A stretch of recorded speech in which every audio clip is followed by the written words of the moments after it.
بسم الله الرحمن الرحيم الحمد لله والصلاة والسلام على رسول الله صلى الله عليه وسلم أما بعد جالتمتوتا قبجمتوتا هردفتوتا فيديو كنا كنتاتن قويا هدا هيو كنا عالما قدا آدم تولا برجرة أكما بيكمو حواسن كني ور جرمي سميوتا بلالوتا يرو غرغراتي علماء كنين كتوكتن كني كالتي ميديا تي في سوشيال ميديا غرغرا رتي نوبهو قبني إسان اللي نوتويتو قبض جتني أمانة هدونو ركيتني akkasuma nullee waan san isinirraa fudhannee waadaa isaan ziyaaruudhaaf akkasuma mallee seenaa isaanii ifaajee isaan diinii kanatti taasisanii itti beela'anii itti rakkatanii bu'aa bayii hedduu keessa bahan ifaajeen isaanii lafatti haftu hawaasa keenya biraan geenya jennee waadaa isin seennee turre jalqaba waadaa sanii guyyaa hadhaa dhufne ammas sagantaa muraasa qofa waraabne malee wanni ifaajee isaanii waan huraabamee miti yoo rabbi fedhe yeroo gabaabaa keessatti seenaan isaanii guutuun akkasuma ammallee barumsa isaanirraa hawaasa keenya dabruu qabu kallattii garaagaraatiin inshallah kan isinii darbu ta'a jilli sagantaa kanaaf na wajjin dhufan akkuma beeytan Abu Naasir obboleessa keenya gamanaan Sheekh Kadir eegana Sheekh Eliyaas ustaada keenya ustaada Anas illee rabbiin kunoo eegaa bu'aa bayii hedduu booda deebisee biyya keessatti amma wajjin guyyaa hadhaa hirmaatanii jiranii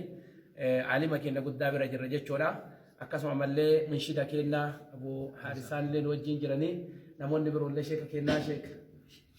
Sheikh Bashir akkasuma jiranii shufeera keenya guyyaa hadhallee masha Allah Sheikh Ibrahim Ahmed jechuudha walumaa galatti wanni jechuu barbaanne alima keenya akkuma asiin dura waadaa isinii seenne eegallee jirra jalqaba malee xumuraa miti waan rabbi nu jiraachiseen ifaajee isaan diinii kanaaf taasisan wareegama isaan hawaasa keenyaaf kafalan gara namoomaatitti illee gara diiniititti illee hunda kan isinii baafnu ta'uu asumaan waadaallee isinii seenaa guyyaa hadhaayyuu keenya ustaada keenya alima keenya guddaa kan biyyiti teenya qabdu urjii dachii kanuti eegana sababa isaanii dukkana keessaa baanee nama taane namatti dabalamnee adda nama diin rabbii isaa beeku rabbiin eegana sababa isaanii nu taasiseetini islaamummaa bareedduu tana kan ittiin qabanne jechuudha urjiiwwan dachii tana keessatti dachiin ittiin bareedde keessaa alima keenya bira guyyaa hadhaa jirra isaan irraa dhaamsotiin nu dabarsan gara televiziyoona Nuura Hudaatiin kan isinii dabarfamu ta'a ammaaf du'aa'ii afaan lamaa jila kana kan ziyaaraa isaaniitti dhufe akka rabbiin kaawwateena tanallee galmaan nu gahu ifaajee isin ifaajjan tanallee akka eegana ilmaan teessan nuti isinirraa baadhannee akka galma geennu afaan lamaa du'aa'ii akka nu godhan isaan irraa fudhannee inshaallah dhaamsa guddaa ammoo televiziyoonarraa nu hordoftanii gara alima keenyaatitti inshaallah urjiiwwan dachii rabbiin ittiin nu qananiise keenyaatitti isin deebisa du'aa'ii isaanii waliin fudhanneetumaan sagantaa keenya kanumaan goolabne gara televiziyoonaatiin nu hordoftanii inshaallah afaan lamaan du'aa'ii nu haa godhan. إن شاء الله. لا ربنا لا ربنا. أدعو أستجيب لكم ربي. ربنا آتنا في الدنيا حسنة. آمين. اللهم ارفعنا في تلك أيدي. اللهم ارفعنا في تلك أيدي. اللهم ولي علينا خيارنا. وارفعنا شرارنا.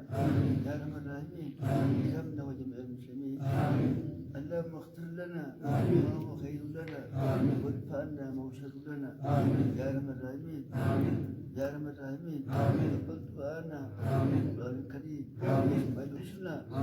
يا من بيده ملكوت كل شيء انك على ما تشاء قدير يا رب الراحمين ادفعنا في تلك الأيدي ادفعنا في تلك المنافقين ادفعنا في تلك الكافرين يا من بيده ملكوت كل شيء انك على ما تشاء قدير يا رب الراحمين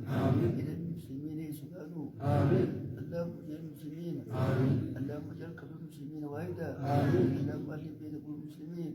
وارفعهم بيدهم يا رب الراحمين اجعل قلوب المسلمين واحدا اللهم اجعل واحدا اللهم اجعلهم كرجل واحد يا رب الراحمين بيد ملكوت كل شيء انك على ما تشاء قدير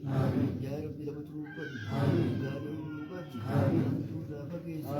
أنتم لا فقيس ودم فقامنا قلبي تيتك فكجسوي قلبي تكرم جاري تكرم كل قلبي تيني الإسلامي شينا بهتي ذاتي بهتي الإسلام تقضي مسلمون تخنا تقبل يا رب مسلم تخنا تقبل قولي إسلام من تكتاتي إسلام خطه قولي يا رب هو اللافت ولا قد مفكاسين يا رب هو الهتوجرة ولا لا الهتوجرة إخواني فكاني اسمة بوجرة يا رب خرجيس يا رب ندريس يا رب جلاتريس يا رب أجروب يا رب كباتا خينيات قتل أول قولي يا رب يأكل خينيات يا رب تريس قولي يا رب قولي أكمل يا بجنتي إسلام ما نكفاه وجه وجهه يمين أرآ خيرو بجاب قولم أبا كدا كيلو إسان أكد جبرتو كروش بني ريتو أكد جبرتو والبرسيبتو مجيسو فين إسان كجلا هابا تم جابي خني نواه ليلو موتمان تفاي شارما تقبل شارم نماليلا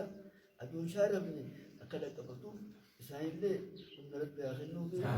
أمنتي ترد بأدي بسو أمنتي ترد بأدي بسو أمنتي هاميسو أمنتي هاكبر يسو اللهم صل على محمد وعلى